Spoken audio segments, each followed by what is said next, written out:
teddal dalal xel yi wan leen ne man du fekkee du man may jalgati yoon. léegi nag pare naa ci ñu jublu ci économie. d'accord Boubacar alors le ministre Abdoulaye Sow sooy dégg Boubacar dafay mel ni problème bii nga xam ni moom la Cour des comptes génne ci rapport Covid ci jëm ci Covid bi dafa mel ni dañ ko organiser te loolu bu fekkee dañ ko organiser dañ ko préméditer loolu moom dafa doy waar maanaam jalgati gi càcc gi bu fekkee dañ ko préméditer comme ni mu ko waxee maanaam lépp loo xam ni dafa waroon nekk contrôle nañ ko teg fële lépp lu ñu waroon def nañ ko def nii mais loolu bu fekkente ni noonu la demee loolu moom lu scandale mënu ko passé loolu bu fekkee mën nga ci expliquer s'il vous plaît mais autre chose mooy li mu wax aussi ci mandat bi ku ne mën na compter ba 2 wax na ko 1 2 ñëpp xam nañ ni 2 jeex na te yow ci ñi nga xam ne ñi taxaw nga ni pour bëgg président de la république ñëwaat def 3e candidature loolu itam lan nga ci mën wax. waaw ma gërëmaat la encore une fois ma wax ni Boubacar gis nga mbir mi bu ñu suñu ambition politique ou bien suñu lii politique dugal ñu ci lu nga xam ni xamuñu ko dëgg neexee na yàlla bi ma laalee foofu dafa xaw a tàng. oui bu wax li nga xam ne dara amu ci danañ ci ñëwaat ak kulli àll parce que man moom Sénégal ñëpp xam nañu ma ci li may doxee dëgg lay doxee te leneen du ma ci bougeloo du débat politique du activité politique du projet politique nit nag boo tollee ci yenn at nga jaar ci yenn yi war nga moytu yenn yi loolu lay ñëwaat ci benn ci Cour des comptes. xam nga li nga wax ci Cour des comptes. c'est organisé de la wax non xam nga loolu moom. posture boobu la waxee depuis le début. ci loolu la dëkk xam nga yaa ngi wax càcc ci li ñuy wax 1000 milliards yëpp dañ ko tong-tong Aliou leeral na léegi li nga xam ne mooy te loolu waxu ci te mu xam ko ci muy li ñuy wax mesure fiscale yi mot na ci 372 entreprise bi waroon daanu ñu protéger ko ñi waroon fay lii ñu état bi renoncer à certaines taxes loolu lu leer la donc du 1000 première chose deuxième chose ci 672 milliards yi ci liñ ci wax yëpp li nga xam ne kii def rapport bi te moom mu leer na ko wax na fi ay cabale ki wax rapport bi c'est pas une vérité d'évangile c'est pas parce que c'est écrit dans un rapport que la présomption d'innocence est effacée loolu il faut mu leer beneen bi 600 yi yëpp 6 milliards lañ ciy wax ni même si Pape Ngagne wax nga ni même bu dee dërëm dafay garaaw mais ci 6 milliards lañ wax ni war nañoo mën a wax ci fauteuil xam nga fu may wax ni parfois j'invite à plus d'honnêteté wax nañ dérogation au code des marchés publics mu nekkoon secrétaire général d'un ministère il sait que dans toute règle il y a des dérogations il le sait et de bonne foi il refuse d'en parler il a été secrétaire général au son nom palmier sur la corniche là dans un ministère où les coûts aussi ont été évoqués ici certains n'ont pas répondu mais yooyu c'est du passé on peut regarder l'avenir avec obstination ñu ñëwaat ci loolu muy wax ni non du bëgg-bëggu président de la République gis nga Boubacar am na nit yu la naw ci sa posture ak fi nga jaar respecter loolu ba tey fan la jëlee ne audit Cour des comptes bi day obligatoire mu ngi jógee ci mémorandum des politiques économiques et financières mémorandum boobu kan moo ko laaj président de la République l'encadrement de tout le processus am na ñu wax ni dans la Cour des comptes on a dit qu'il y a pas de mesure d'encadrement il y a bel et bien des encadrements et ma ñëwaat ci 6 milliards yi Boubacar 2,5 milliards la ñuy wax ministère fu nga xam ne politique la au lieu que ñuy wax ministère bi pour waa ji la ñuy dóota ci bu ma wax ju may ñëwaat ci ceeb bi 2,5 milliards Mansour Faye il n'était pas obligé mais il s'est soumis à la procédure d'appel d'offres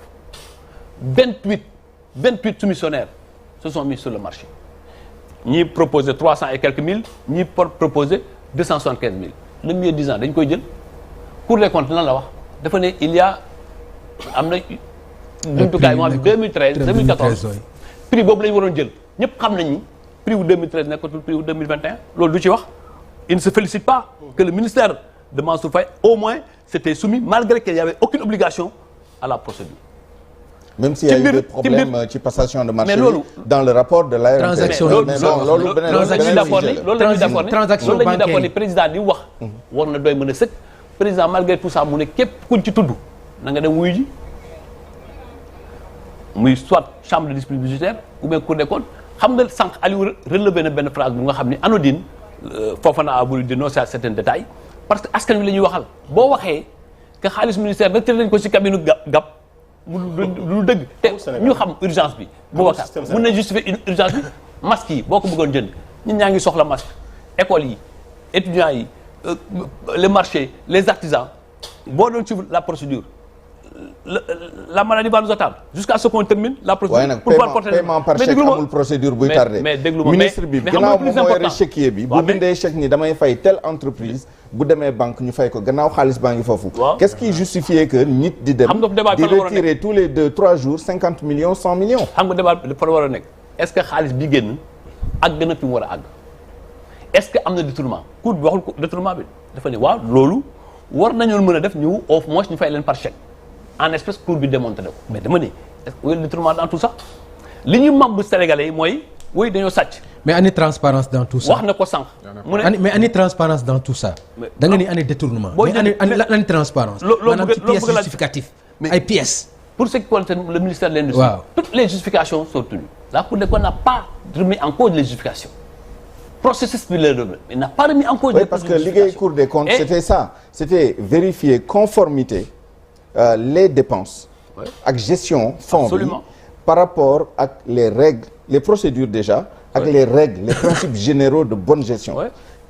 La Cour des comptes n'a pas vocation dans un rapport d'audit à dire que kii dafa sàcc wala que la sàccul. c'est pour ça que ñu ne ñu recommander. exactement ñu yóbbu leen ci yoon. pour ñu mën a leeral moo tax loolu moom bu muy wax ni de manière péremptoire dañu ko sàcc dañu ñëw tontine la luubal la ça engage sa responsabilité personnelle mais Cour waxu ko. parce que ci sukkandiku ci rapport Cour des comptes dañu sukkandiku pour accuser gratuitement des gens. oui mais 2 points de clarification. te moom mu nekkoon ci exemple. yéen a ngi wax ni les 1000 milliards effectivement 600 et quelques moo ci nekk wala 700 et quelques moo ci nekk koppar ce qui est vrai. mais bi ministre bi ñëwee fii di justifier ni vraiment ratio bi dafa tuuti. base 1000 milliards la def. pour wax ni c'est 0, tant de 1000 milliards donc il faut être cohérent. deuxième bi moom mooy que ni même les 6 milliards là moom mooy li nga xam ne moo def l'objet de recommandation pour ouverture information judiciaire. par contre am na yeneen manquement yu nekk ci biir yoo xam ne dafa am xaalis notamment des écarts entre li nga xam ne moom le ministère des finances. déclaré ni moom la joxe ak li nga xam ne bu ñu jëlee les relevés des comptes bancaires ak les rapports de gestion ci ministères yi ay écart de 8 milliards 11 milliards yoo xam ne malgré les réponses du ministère des finances la Cour des comptes n'était pas satisfaite. Je pense que on peut là-dessus peut-être apporter tout à l'heure des clarifications mais comme on a dit on fait tourner le schéma c'est ça et ensuite comme ça mais Souleymane on laisse Abdoulaye waaw deux questions vous terminez et ensuite Balla on entre sur les questions vraiment économiques li nga xam ne loolu le président wax ci économie bi nu muy doxee ak fu mu ko jëmale ça nous permettra aussi de rentrer dans les actions yi nga xam ne quand même énuméré na ko te ba léegi amaguñu temps dugg ci dans les différents secteurs notamment l'éducation la santé les infrastructures les actions sociales etc. On essaie de terminer rapidement sur cette question de la Cour des comptes avec Abdoulaye Sow dafa ñaari am question ñaari question wax nga bàyyi ko nga mu wax ci élection yi nga ne man naa ci tontu nga posé ma deux questions sur la Cour ak sur les élections bàyyi leen man tamit ma mën a tontu bismillah muy benn mooy ci Cour des comptes ak processus bi ak lépp lu ci jëm ñëpp xam nañ ni la volonté de transport du chef de l'État ne fait pas l'ombre de l'ombre. am na ñoo xam ne on leur a demandé le remboursement d'ailleurs de 300 et quelques millions de francs. Mais c'est pas la première fois. Donc il faut pas dire que am na aussi ay 800 000 ay 800 000 absolument am na donc man Souleymane dama lay défier ban audit nga mës a gis te gisuñu ay écarts gisuñu ay recommandations gisuñu ay observations l'essentiel c'est que tout citoyen ou tout gestionnaire incriminé ne réponde et qu'on ne puisse pas présumer une culpabilité. Tout à fait. C'est ça qu'il faut. Tout à fait. Et sur le principe, l'État est resté sur ses bottes en disant que képp ku ci mën a am lan dana ko justifier soit devant la chambre de discipline budgétaire soit devant la Cour des comptes et le président a donné des instructions très claires c'est ce qu'il a rappelé dans un principe très clair. ci élection yi mooy ci mbirum élection yi. xam nga Boubacar man damay bañ ab Aliou wax na ko sànq ça veut dire que vous avez ay Sénégalais comme toi qui disent non Macky Sall ne doit pas être candidat d'autres Sénégalais qui disent oui et on dit que tous ces Sénégalais là c'est pas important. C'est pas important c'est nous ceux qui sont avec nous qui sont importants loolu lañu war a baare ci réew mi gis nga la responsabilité de notre candidature vous étiez avec Karim Wade en 2011 moi j'étais avec Abdoulaye Wade en 2011 j'ai défendu cette affaire de candidature d'Abdoulaye Wade sur la base de mes convictions politiques mais sur la base aussi que le droit était là et le droit était dit et quand le droit a été dit Macky Sall a été le premier à se conformer à ce droit malgré qu'il contestait aujourd'hui mënoo ñëw ne ma ay tubaab lañ fi wax mais article dafa am jëmmam xam nga que tout texte de droit on dit le principe de la rétroactivité est appliqué dans deux cas principalement. Adoucir. benn bi pour adoucir beneen bi si c'est expressément dit dans le texte qu'on me dise dans la constitution où le mandat de 7 ans est pris en charge dans la constitution. D'accord. Premier aspect. Deuxième bi c'est l'indivisibilité du texte. mënoo lire deuxième paragraphe bi nga ne du ma lire premier paragraphe bi et je ne lis pas les deux paragraphes. c'est absolument léegi non man Ablaye feneen laa bëgg ñu ñëw. non baal ma rek Ablaye s'il vous plaît. da nga may bàyyi ma terminer d'accord da nga may bàyyi ma terminer. xam nga lu des. li des mooy ñun ñëpp. d'accord élection code électoral moo ko organisé. d'accord sénégalais bu am 32 ans. ok bu ko neexoon. mu dem déposer au conseil constitutionnel. conseil constitutionnel lu muy def. il constate qu'il a 32 ans. D'accord. donc il peut pas être président de la République. 35 d'ailleurs. 35. waaw dama c'est un vrai je donne un exemple. dama ne Ah, la mën na am 32 ans mu dem déposer. conseil constitutionnel Ah d'accord, c'est un il n'a argument pas l'âge je rejette son dossier. OK, de raisonnement. mën nga am ñu déposer la ñu condamné woon la tel ñu découvrir ko comme Karim Wade comme Khalifa Sall en 2019 dañoo déposer seen candidature juge bi ne leen vous avez été condamné vous avez perdu vos droits vous ne pouvez pas être candidat donc ñun. D'accord. mbir mi buñ ko fàtte Macky Sall am droit amul droit dañ dem conseil constitutionnel. Ablaye conseil constitutionnel lu mu àtte. Ablaye bu fekkee ñun ay nitu droit lañ. respecté Ablaye bu fekkee d'accord Ablaye déglu ma rek. d'accord il y a une am na essence nag. de la démocratie. gars yi loolu c'est le peuple c'est le peuple c'est le peuple. c'est le peuple et là ma terminer foofu. baal ma rek tuuti rek ak Ablaye c'est le peuple s'il vous plaît baal ma. baal ma s'il vous plaît alors yow tu es dans le déséquilibre le ministre s'il vous plaît. mais le problème monsieur le ministre mooy man benn waaw. mooy c'est le peuple souverain qui décidera. On a bien compris. et le peuple souverain léegi loolu leer na loolu leer na mënoo toog fii Boubacar nga dem. loolu leer na nga dem élection amoo parrain nga ñëw nii. d'accord Macky Sall ma ko teg. xam nga ne yaay provoqué quoi. non attends non monsieur le ministre. dafa yomb non monsieur le ministre baal ma li ñu bëgg a def nii dafa yomb. non bu ñu daw bu ñu daw. baal ma rek s'il vous plaît baal ma rek non monsieur le ministre baal ma s'il vous plaît. nee na waa Pastef bi. Aliou léegi monsieur non mais monsieur le ministre Abdoulaye. monsieur le ministre Abdoulaye yow laay waxal. xam nga li nga wax ci constitution bi ñëpp dégg nañ ko. mais dama bëgg ñu dem ci le livre du président le Sénégal au cœur. waaw. ci livre au président de la République. li mu bind laa wax. te man ma mën ko jàppee. waaw lettre ci li nga xam ne mooy article 27. peut-être esprit plutôt. non livre boobu ça date de 2019. ah non non. et ça ne peut pas être l'esprit. waaw mais non xam nga li mu ci wax lu leer la. waaw mais bul wax l'esprit parce que l'esprit si on veut faire un débat. Attends, moi je veux. Excusez-moi. Mais non, monsieur le ministre. mais Abdoulaye mais président de la République moom moo wax ci mandat bi lu ñu dégg. que ni bii mooy suma dernier mandat. waaw léegi lan nga mën a expliquer. waaw léegi nga ñëw livre président bi ak constitution ban moo ëpp importance. d'accord loolu la li ma bëgg a c'est clair. La constitution, le conseil constitutionnel n'est pas l'arbitre central. C'est un arbitre de touche. L'arbitre central, c'est le peuple sénégalais. Exactement. Je suis qui a fait un référendum qui a réglé la question des mandats à travers la constitution depuis le début. amul benn changement sur le fait que kenn warul passer ñaari mandat ñu bind ko ñu bañ ko bind c'est le peuple souverain qui a décidé. Tu as une lecture. Le conseil constitutionnel s'il vous plaît. n'est pas un arbitre central. Non, Lolo, c'est un tu refuses arbitre de parler de droit. Maintenant, tu refuses de parler de droit. moi je refuse de parler de droit parce que tu refuses simplement parce que le terrain de droit c'est parce que je refuse de parler de droit parce que vous doutez de ma qualité de juriste. c'est la bonne foi de juriste. Man juriste bonne foi bi laay wax. Mais tu refuses de parler. Ce dossier là, Boubacar. je rends la balle au peuple. En un mot. Voilà, on a tout compris. Bala Moussa, s'il vous plaît, la parole est à Bala Moussa. On verra. Dans ce pays, c'est les intellectuels là ñoo nar a brûler ce pays, soi-disant intellectuels politiciens. ñëpp xam nañ fi on n'a pas besoin d'être ministre sol costume ñëw fii di ñu wax loo xamante ni nii. ñëpp xam nañ ko. waaw mais je suis pas ministre. Je ne défends pas ce que vous défendez. Et laissez-moi équilibrer vos déséquilibres rek on va avancer.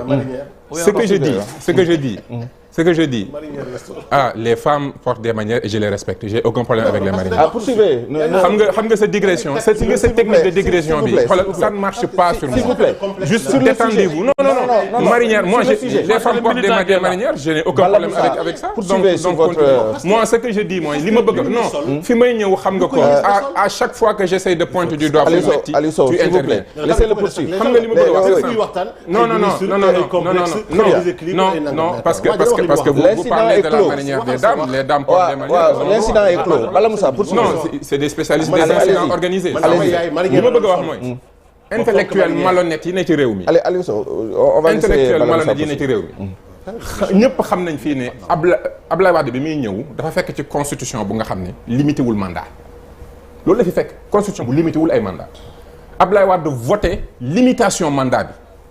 ñëpp fekk ko fii kenn feebaru fii kenn dofu fi ñun ñëpp ay nit lañ fekkee mu voté constitution bi limité ay mandat mu ne par contre lii mënul appliqué wu ci man une troisième fois am naa droit troisième ñu ne ko mukk du ci dal ñu raag ak moom ci réew mi ba mu jóge fi Macky Sall ñëw ne day def révision d'une constitution existante révision bu nga xam ne laalul mbiru mandat yi au contraire sax da ciy dugal ay clause d'éternité loolu ñun ñëpp ñu fekkee ko tey ñu bëgg a toog fii du ñu raconter xam nga mbir mi lenn la ñun ñëpp a ko fekke moo tax ma naan sax des intellectuels malhonnêtes qui pensent que avec des mots et des verbes on peut mën nañ dugal ci bopp nit ñi lu nga xamante ni nii ça n'a aucun sens réew mi yëpp xam nañ ne réew mi yëpp xam nañ ne si nous sommes malhonnêtes je dis que cette position est malhonnête le reste ça man xaw ma vos vies personnelles ce que vous faites xaw ma ko mais ce que je dis malhonnêteté intellectuelle mooy malhonnêteté intellectuel mooy nga fekkee constitution bu illimité ñu def réforme ne léegi 2 la Wade bëgg a def 3 ñu ne ko mukk du ci dal yow nga xeex loolu mais yow sa patron quand vous parlez je vous écoute parce que man ce que vous dites mais par contre quand je parle vous me coupez ça montre votre problème man bu ngeen wax du ma leen sax maayin parce que allez-y donc mënuñu toog fii yaa ngi ñàkk sax je suis en bonne santé mënuñu nekk fii respecté wuñu sénégalais yi di utiliser ay mots et des verbes pour nous faire avaler lu nga xam ne ça n'a aucun sens nous le savons ce pays c'est 2 mandats bés bu annoncer sa candidature il va mettre ce pays en tension lépp lu ci mënti xew il en portera la responsabilité ak ñi nga xamante ne nii ñoo ko si jàppale am na koo xam ne nag mi ngi fi monsieur Aliou Sow et permettez-moi de le rappeler parce que comme il aime faire de la diversion je vais en faire aussi toog na fi ne 3e mandat warul am ñëpp fekke ko yéen mu def ay émission tey mi ngi nii parce qu'il est ministre et du coup 3e mandat war na am ça c'est de la malhonnêteté et moi quand je dis que je vous le dis en face je n'ai pas de problème alors am na ñoo xam ne dañoo ne nañu bàyyi conseil constitutionnel tontu te duma la dagg alors conseil constitutionnel décidé na ñëpp dugal seen candidature lan ngay tontu argument boobu si le président Macky Sall dépose sa candidature au conseil constitutionnel c'est parce qu'il n'a aucun respect au peuple sénégalais il n'a aucun respect pour la constitution bi ko créé le président de la République est une créature de la constitution moo tax moom mu am mbubu ak dayo bi mu am constitution moo ko jox justice constitution moo ko jox armée constitution moo tax moom buy jàll ñun ñëpp ñu ëlbati ko bàyyi ko mu jël di ko woowee son excellence qu'il respecte cette constitution c'est lui le journaliste s'il vous plaît c'est pas vous s'il vous plaît Bala Moussa oui admettons que président déposer candidature et que candidature am ñu valider ko yow da nga ne loolu mën na taal dëkk bi alors bu nekkee nii Pastef l'opposition en général dans le cadre de Yewwi Askan Wi mu nekk ay candidature multiples wala candidature unique éventuellement ci benn 2e tour wóolu ngeen seen bopp parce que wax ngeen ko yéen a am majorité actuellement lu tax du ngeen yëkkati argument boobu in fine si vous êtes aussi fort que ça que nii bu ñëwee ci candidature da ngeen koy gagner est-ce que vous avez peur de quelque chose mu dem candidature ngeen gagné ko gannaaw yéen a nekk majoritaire. nous n'avons peur d'absolument rien et il y a 3 raisons. même l'affaire Adji Sarr accepter loolu. même l'affaire Adji Sarr. boobu kenn du ko amul benn problème. non dama lay laaj parce que loolu non loolu xam nga dafa pendant te kenn xamul fan lay mujjee. amul benn problème. ok d'accord